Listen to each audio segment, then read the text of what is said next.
Hello दोस्तों, आज हम आपके साथ सुपर 20 में एंशिएंट हिस्ट्री के 20 बहुत ही महत्वपूर्ण क्वेश्चन डिस्कस करेंगे। प्राचीन भारत में बहुत से स्टूडेंट्स को दिक्कत होती है, तो हमने घटना चक्र से 20 बहुत महत्वपूर्ण क्वेश्चन निकाले हैं। तो चलिए देखते हैं। अशोक का वो स्तंभ जो नेपाल में है, रुमनदेही स्तंभ, वो किसके बारे में बताता है? तो वो बुद्ध के जन्म के बारे में बताता है। और हम आपको बताना चाहेंगे कि अशोक जो है वो ईरान से प्रभावित होकर भारत में जो है पिलर इंस्क्रिप्शन चालू किए थे। क्वेश्चन नंबर 2, केवल वह स्तंभ जिसमें अशोक ने स्वयं को मगध का सम्राट बताया है, तो वो है राजस्थान का भाबरू स्तंभ। साथ ही साथ भाबरू स्तंभ जो है ये भी बताता है कि अशोक ने बाद में चल के बौद्ध धर्म को अपनाया था। और अशोक को जो है ग्रीक क्या पुकारते थे? पियमदसी। क्वेश्चन नंबर 3, किसने सैंड्रोकोटस यानी कि चंद्रगुप्त मौर्य और सिकंदर महान की भेंट का उल्लेख किया है? तो जस्टिन ने। एक क्वेश्चन और पूछा जाता है कि किसने सैंड्रोकोटस की पहचान चंद्रगुप्त मौर्य के रूप में की? तो ये आपके विलियम जोन्स है। वही विलियम जोन्स जिसने एशियाटिक सोसाइटी ऑफ बंगाल की भी स्थापना की थी। क्वेश्चन नंबर 4, अभिलेख जिससे यह प्रमाणित होता है कि चंद्रगुप्त का जो प्रभाव था वो पश्चिम भारत पे था। आप जानते होंगे दोस्तों कि जो चंद्रगुप्त मौर्य हैं, इनका जो साम्राज्य था ये मतलब बहुत दूर तक फैला था। ईरान से लेके आपका कर्नाटक तक नीचे नॉर्थ टू साउथ हो गया, और इधर अफगानिस्तान से लेके बंगाल तक। तो वो कौन सा अभिलेख है जो ये बताता है कि उनका प्रभाव पश्चिम भारत पे भी था? तो रुद्रदामन का जूनागढ़ शिलालेख जो है वो बताता है। जूनागढ़ जो आपका गुजरात में है। क्वेश्चन नंबर 5, जो बाल विवाह की प्रथा है यह कब आरंभ हुई थी? तो यह आरंभ हुई थी कुषाण काल में। और कुषाण काल में ही जो बौद्ध से प्रेरित जो है गांधार शैली, उसका भी शुरुआत हुआ था। कुषाण काल इंपॉर्टेंट है दोस्तों। इसी में जब विम कटफिसस आते हैं, इसी के जो राजा होते हैं कुषाण काल के, तो वो फिर सोने के सिक्कों का प्रचलन जो है भारत में बहुत पॉपुलर करते हैं। और जो कनिष्क हैं वो भी कुषाण काल को ही बिलोंग करते हैं। और कनिष्क पहले राजा होते हैं जिन्होंने पतलून पहना था। ये क्वेश्चन सुन के आपको हंसी आएगा, लेकिन एसएससी में ये क्वेश्चन पूछा गया था कि वो कौन से राजा थे जिन्होंने सबसे पहले पतलून पहना था? तो वो कनिष्क।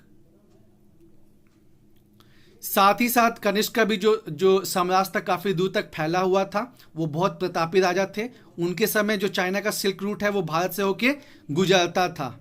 और कनिष्क के समय ही जो है चौथी बौद्ध संगति जो है वो हुई थी। और फिर जो है बौद्ध धर्म का हीनयान और महायान में जो है विभाजन हुआ था।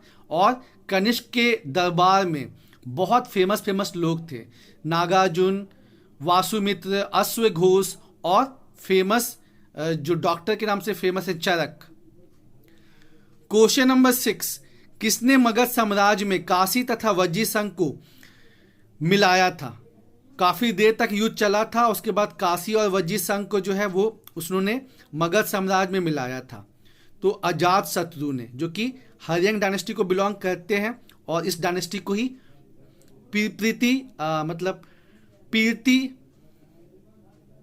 पीरती हंता वंश कहते हैं। मतलब जो अपने फादर को किल करके जो राजा बनते हैं। तो इन्होंने अपने फादर जो है बिंबिसार, उनको किल करके जो है राजगद्दी पाई थी। और इनके समय ही जो है बौद्धों की प्रथम संगति, फर्स्ट बुद्धिस्ट काउंसिल हुआ था राजगिरी में। क्वेश्चन नंबर 7, किसने मगध साम्राज्य में अवंती तथा वत्सराज को मिलाया था? तो ये आपका हो जाएगा शिशुनाग। हर्यंक वंश के बाद जो है शिशुनाग वंश आया था। और इसने जो है पाटलिपुत्र के अलावा जो है राजधानी कहाँ बनाई थी? वैशाली में। तो ये भी क्वेश्चन पूछता है कि वो कौन सा वंश है जिसने पाटलिपुत्र से के अलावा भी जो राजधानी बनाई थी वैशाली? तो जवाब हो जाएगा शिशुनाग।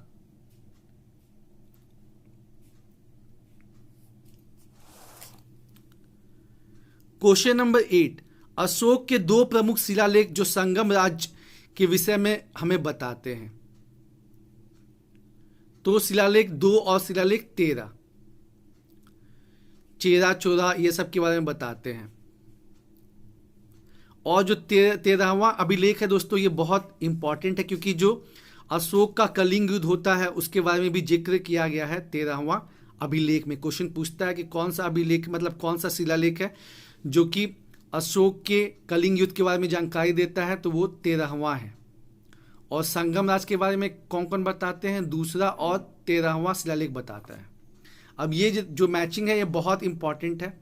जो नासिक अभिलेख है ये सतवाहना किंग गौतमीपुत्र सतकर्णी के बारे में जानकारी देता है। एक क्वेश्चन और बनता है कि वो कौन से राजा थे जिन्होंने अपने सिक्कों पर जहाज का जो है प्रिंटिंग करवाया था। तो गौतमीपुत्र सतकर्णी जो है इन्होंने करवाया था, और इनको जो है मतलब बाहर घूमने का भी शौक था, और इनके समय जो है जहाज काफ़ी मतलब यूज़ में हुआ करते थे। साथ ही साथ एक और क्वेश्चन बनता है कि वो कौन सा घराना है जो कि, या वो कौन सा राजवंश है जो कि ब्राह्मणों को जमीन देने की प्रथा चालू किया था। तो वो सतवाहना वंश है और ये आंध्र प्रदेश में था। हाथी गुम्फा जो है ये उड़ीसा में है, और ये चेरी डायनेस्टी के खारवेल शासक के बारे में जानकारी देता है। जो भीतरी स्तंभ है यह स्कंदगुप्त के बारे में जानकारी देता है। और एक क्वेश्चन और बनता है कि किसने हुनों को पराजित किया था, तो उसका भी जवाब स्कंदगुप्त है। फिर जो एईहोल अभिलेख है ये जानकारी देता है चालुक्य राजा पुलकेशिन द्वितीय के बारे में। और जो गिरनार अभिलेख है ये शक राजा रुद्रदामन के बारे में जानकारी देता है, रुद्रदामन वन के बारे में। तो देखिए गौतमीपुत्र सतकर्णी बिलोंग करते थे सातवाहन आंध्र प्रदेश। हाथी गुम्फा जो है खारवेल चेरी डायनेस्टी उड़ीसा। भीतरी स्तंभ जो है स्कंदगुप्त गुप्ता डायनेस्टी। पुलकेशिन टू जो है चालुक्य डायनेस्टी। और जो रुद्रदामन है ये शक डायनेस्टी। नर्मदा नदी पर फेमस सम्राट हर्षवर्धन के दक्षिणवर्ती अग्रगमन को किसने रोका था, मतलब किसने हर्ष को हराया था, हर्षवर्धन को। तो चालुक्य साम्राज्य पुलकेशिन टू ने हराया था।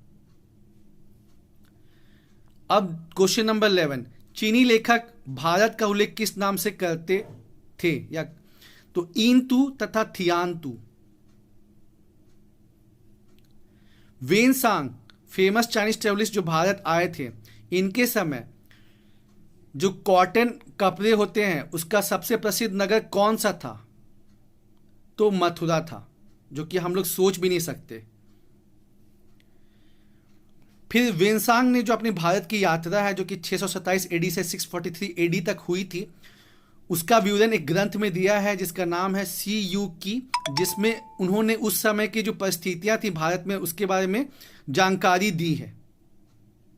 और ध्यान है, क्वेश्चन बनता है कि वेनसांग को भारत घूमने के लिए या भारत की यात्रा पर किसने भेजा था। तो ध्यान है कि वेनसांग को किसी राजा ने नहीं भेजा था, वो स्वतंत्र रूप से खुद ही भारत भ्रमण पे आए थे। और कार्यकाल क्या था, 627 एडी से 643 एडी। और अपनी यात्रा का विवरण उन्होंने जिस ग्रंथ में किया उसका नाम है सी यू की। और इनके समय कौन सा सूती कपड़ों का जो केंद्र फेमस था, मथुरा। और ये लोग भारत को, जो चाइनीज लेखक हैं वो भारत का उल्लेख किस नाम से करते थे, ईनतू तथा थियानतू। अब एक बार और देख लेते हैं। अशोक का रुमनदेही स्तंभ जो कि नेपाल में है वो किससे संबंधित है, तो बुद्ध के जन्म से। केवल वह स्तंभ जिसमें अशोक ने स्वयं को मगध का सम्राट बताया है, भाभुर स्तंभ राजस्थान का। और साथ ही साथ जो भाभुर स्तंभ है इसमें यह भी बताया गया है कि अशोक ने आगे चल के जो है बौद्ध धर्म को अपनाया। किसने सैंड्रोकोटस यानी कि चंद्रगुप्त मौर्य और सिकंदर महान की भेंट का उल्लेख किया है, तो जस्टिन ने। और एक क्वेश्चन बनता है कि किसने सैंड्रोकोटस की पहचान चंद्रगुप्त मौर्य के रूप में की थी, तो इसका जवाब हो जाएगा विलियम जोन्स।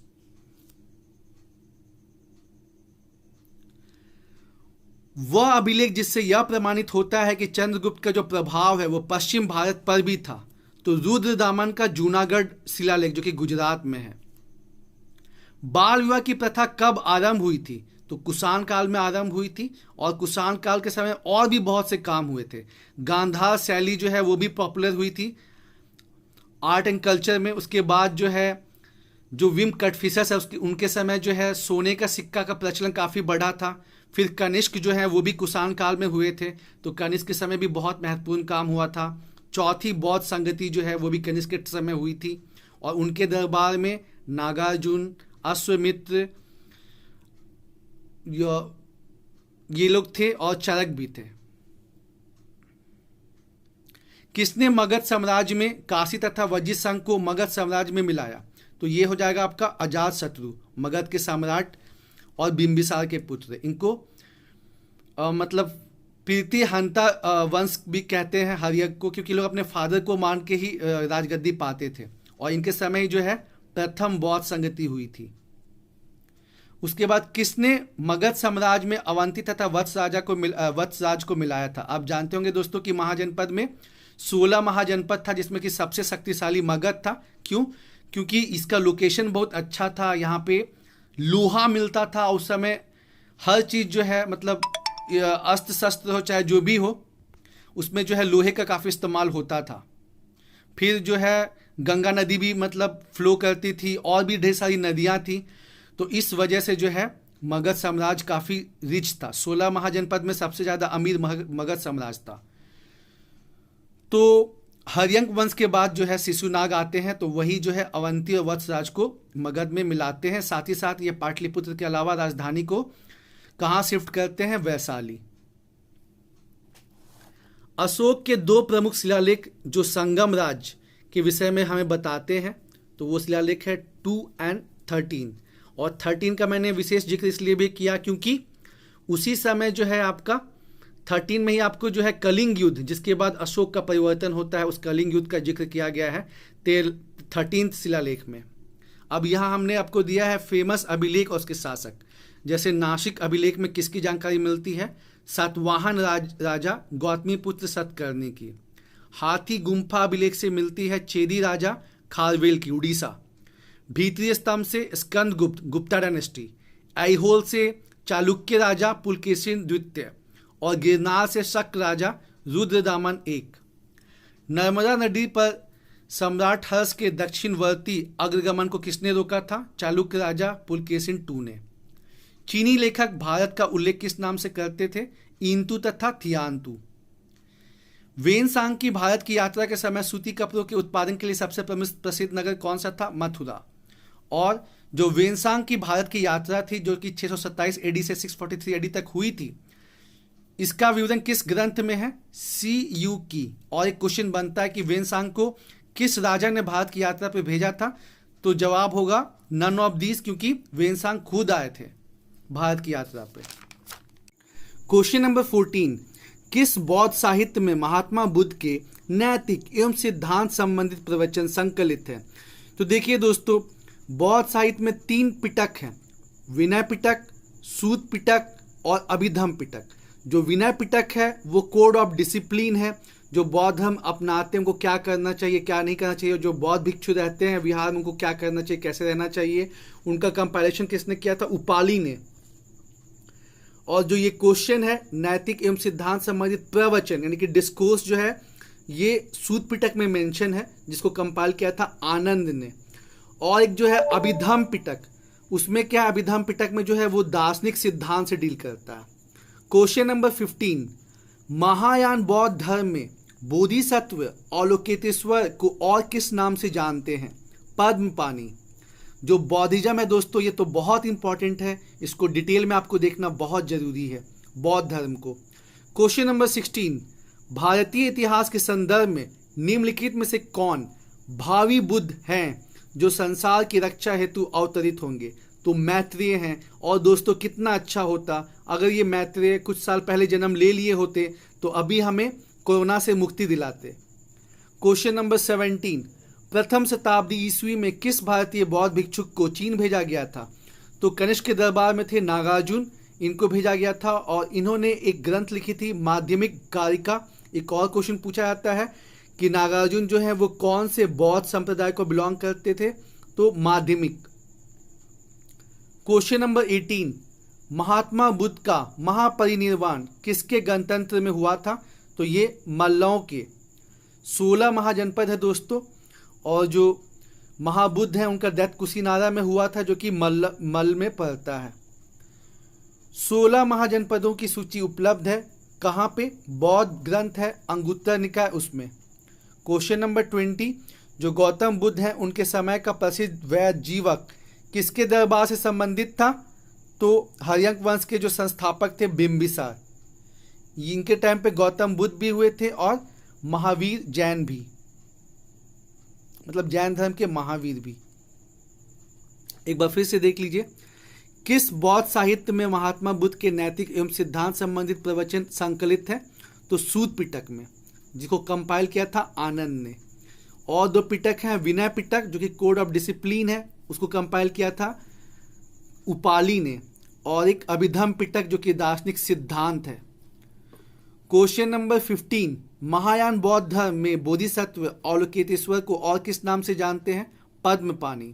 क्वेश्चन नंबर 16, भारतीय इतिहास के संदर्भ में निम्नलिखित में से कौन भावी बुद्ध हैं जो संसार की रक्षा हेतु अवतरित होंगे? मैत्रेय। क्वेश्चन नंबर 17, प्रथम शताब्दी ईस्वी में किस भारतीय बौद्ध भिक्षुक को चीन भेजा गया था? नागार्जुन, और इन्होंने फेमस ग्रंथ लिखी थी माध्यमिक कारिका। क्वेश्चन नंबर 18, महात्मा बुद्ध का महापरिनिर्वाण किसके गणतंत्र में हुआ था? मल्लों के। 16 महाजनपदों की सूची उपलब्ध है बौद्ध ग्रंथ अंगुत्तर निकाय में। और क्वेश्चन नंबर 20, गौतम बुद्ध के समय का प्रसिद्ध वैद्य जीवक किसके दरबार से संबंधित था?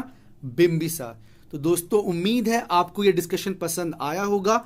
जम के मेहनत करनी है, नोटिफिकेशन का इंतजार नहीं करना है, तब जाके जो है सक्सेस श्योर होगी। ऑल द बेस्ट दोस्तों, थैंक यू।